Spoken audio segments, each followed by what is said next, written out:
that one, did you? Nothing like that. Trust me, nothing like that. Good. I did, but that teacher would have got his tail kicked in the real world. I mean, no, I don't know of any program that the teachers are that abusive. That's why it's a movie. That's good. Exactly. There's a lot of dramatic lessons for. So after graduating and all this, are you ready to make a living doing drumming, or do you also have a plan B? I guess I didn't really have a plan B, but I always had a very strong interest in the business side of music. And so my degree was kind of a double major and with a heavy emphasis in business administration.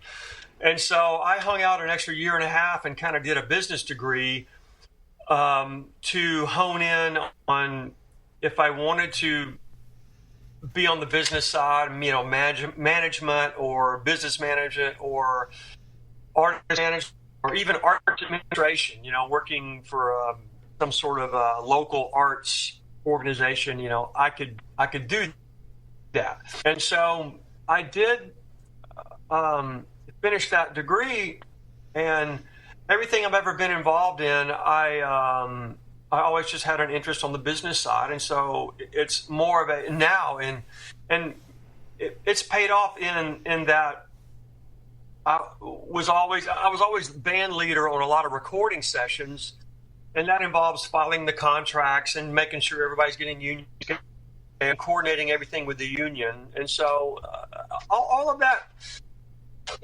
paid off, and I still could.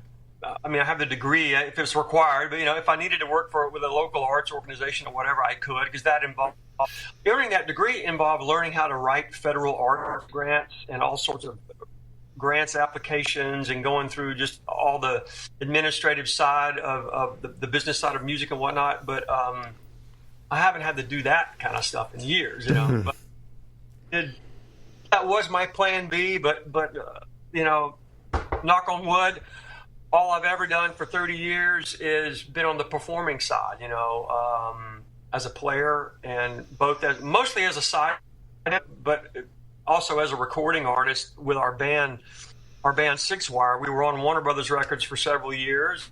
We had songs on the radio and videos out and all that. And so where the business experience paid off there was I knew how to read a recording contract and knew how to interpret it and knew how to make sure lawyers and managers were going down the right path and make sure we're not getting screwed, because it's a common occurrence. Of course. And luckily we had a great manager and great business manager and personal manager who went over the contract with us, so we knew what we were getting into, and we had a great deal. And so I guess the side of what I did pay off in that respect, when you're a recording artist. So that was very helpful.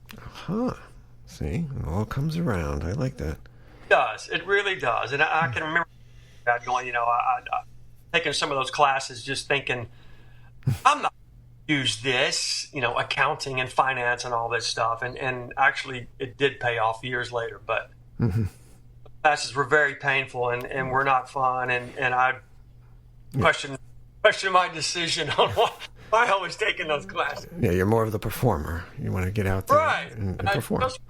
Not this stuff, but it paid off. Okay, so you graduated. So what is the plan to become a full-time drummer? Well, at that point, 80s, and I was looking really hard at L.A. and Atlanta and even New York. But in L.A., and let me back up for a minute, my goal was to be a recording guy, to be a session musician. And I had been doing that, going from where I was in Tuscaloosa going up to Nashville is only less than 4 hours. So I had been commuting up there and playing on these little karaoke tracks, sound-alike tracks that at that time, them in theme parks and all these theme parks and tourist destinations. And so I put on a ton of karaoke sound-alike tracks. And so I put in the door in Nashville. And demos, country thing. These are low budget. I mean, $15, $20 a song. This is low.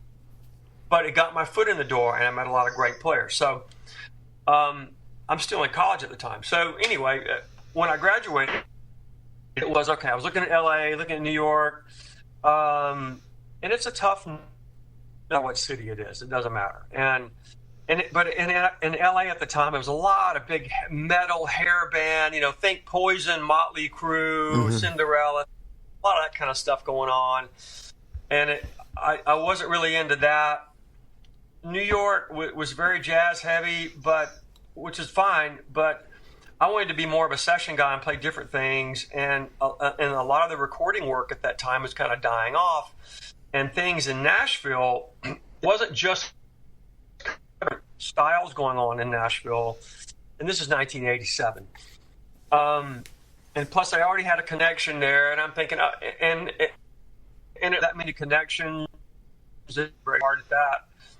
And there was a really big R&B scene there at the time, which only grew and got bigger. And now it's the center of that, But and I just, all things considered, the cost of living was very low in Nashville, and I already had some connections. So I'm like, you know what, I'm going to move here, see what happens, just and overhead. I literally moved here in a Toyota liftback with one set of drums and a suitcase, and I was couch surfing. And but I did have a way to make money playing music, and I was playing on these tracks. And then I met up with a guy who at that time was a big winner on Star Search, a guy named Ty Herndon, and he was doing local gigs, so I could at least survive money and eat playing music. So I did. I came here. I've been here ever since. I'm just going to see what happens and just kind of get things rolling. And I didn't get a place to live. I guess I was here 4 months before I finally got my own apartment. So my girlfriend at the time, who became my fiance later on, who now we've been married 32 years, but at that time. Congrats. And she's gold. She's incredible. Is she into music? No, she has the good sense not to be in music. Majors. Even worse. What's worse than a music major? Dance theater. One job. Was a dance major, and so she was here and teaching dance and fitness classes here at Vanderbilt University, and so she had been here, and so it just all the pieces lined up just through good luck and fate, and so I would stay literally. When I was here, I literally would sleep on her couch, and I had a place to stay. But then literally when I moved here, I got a road gig playing with Ty Herndon. And so I wasn't really here that much. We were doing gigs all over the place, especially in Texas. At that time, the Texas bar scene was huge. All the big clubs all had live bands. And so it was a great way to make a living, go out to Texas, 12 hours away, to play for 2 or 3 weeks at a time. And so I did that for months. And then come back a little bit. When I was here in town, I would do recording sessions and go out, Wednesday through Sunday and play in Texas, then come back, or go away for 2 or 3 weeks at a time. But I just found a way. I found a way to survive and make money. I never got a day job. I never doing anything but performing and doing recording sessions. I was just fortunate enough to be able to do that. And then that was my plan the first year I was in town. And so literally in less than a year, I got my first big touring gig with a major artist, and a guy named Lee Greenwood. At that time, he was huge. He was doing arenas and big festivals. How did you get that gig?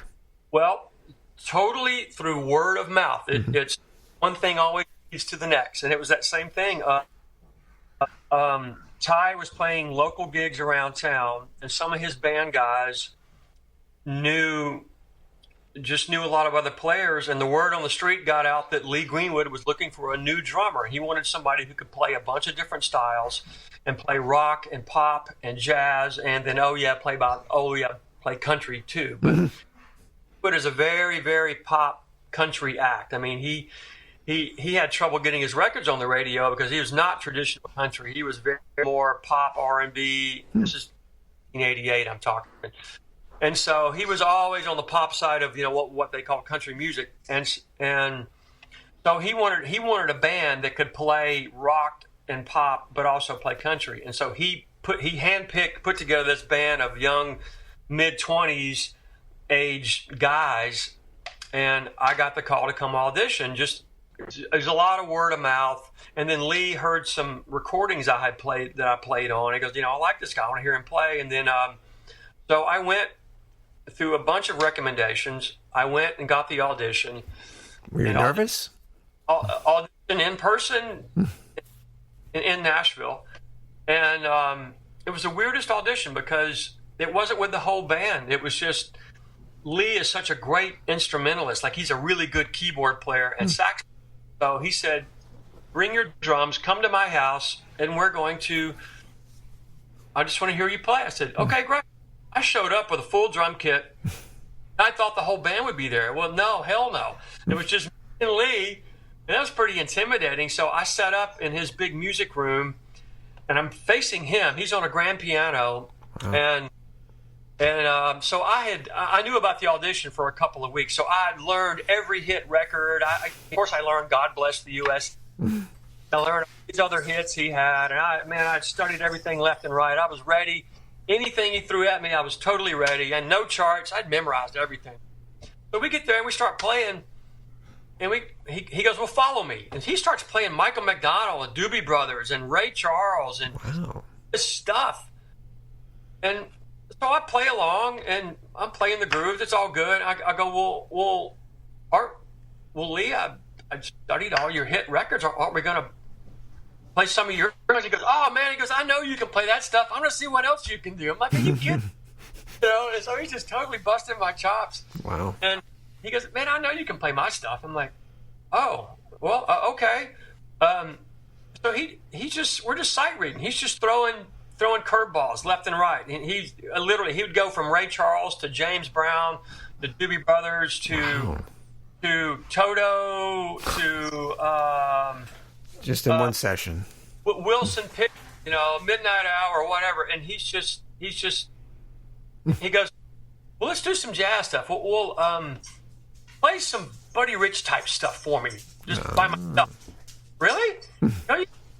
Do some of that Count Basie, Buddy Rich stuff, So I just start wailing away, doing this up tempo, ding, ding, ding, ding, ding, really fast. He goes, play a Buddy Rich style solo. Really? Okay.